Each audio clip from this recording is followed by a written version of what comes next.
тарбиялаганың менен бүтүндөй кыргызды тарбиялайсың деп. Андыктан кызга болгон мамиле кыргызда өзгөчө болгон, аяр болгон. Кыргызда кыздын аты улук, кыргызда кыздын чачы улук, кызыгын көрбөйт дүйнөнүн кыз сыйлабас макулук дейт. Андыктан биз бүгүнкү эжесиңди беш көкүл долбоорубузду баштайбыз.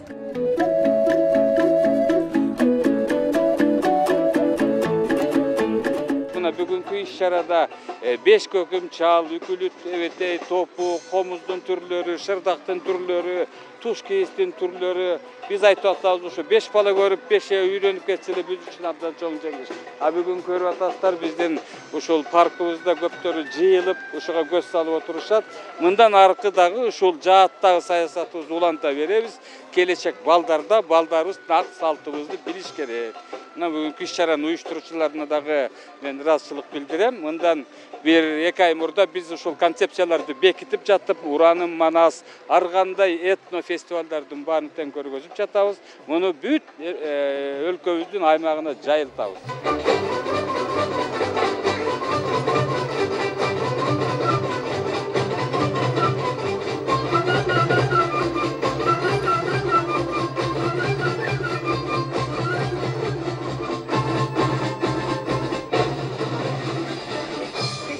Аты дагы эжесиңди беш көкүл деген фестиваль. Эжесиңди кыргызда ар дайым эжени көрүп сиңдөсөт.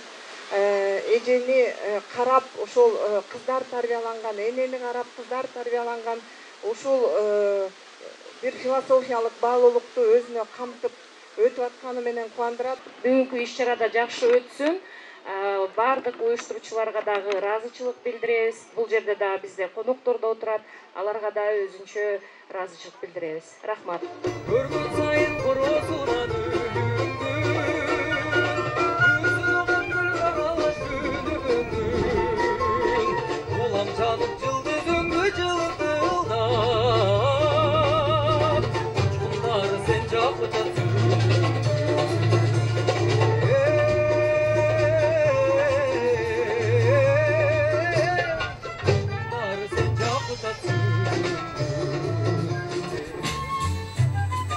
Этнодизайнер Асель Калканованын колунан жаралган эмгектер, андагы ар бир курак сайма түймөлөрдү эжекебиз Кыргызстанга гана эмес, Ван кыргыздары, Памир кыргыздарына чейин барып тизимдеп, чогултуп, эртеңки буунга калтырууга зор күчүн жумшап келет. Кыргызда өң түз тандоо маданияты укмуш өнүккөн.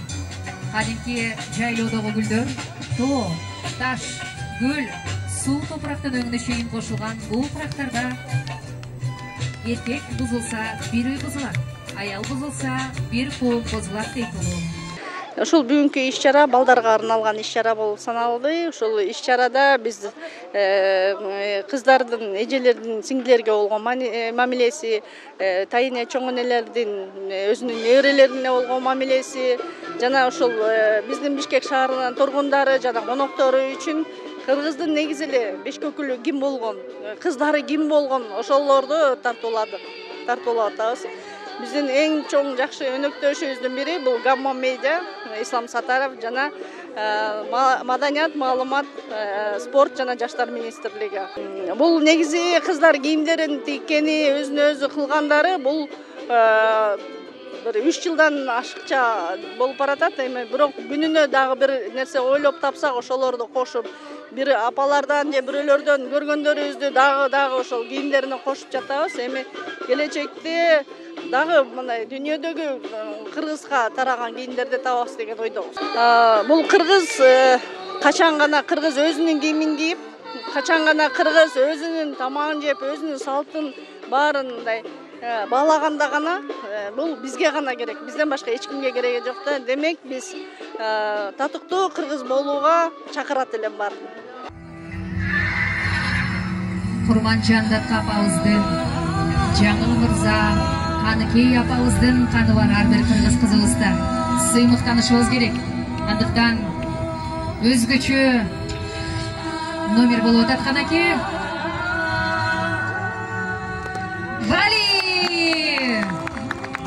Бүгүнкү иш-чара негизи эле азыр мындай караганда кафеге же ресторандарга кирсең, официанттарга же суроо берсең, кыргызча сурай берсең орусча жооп берет да.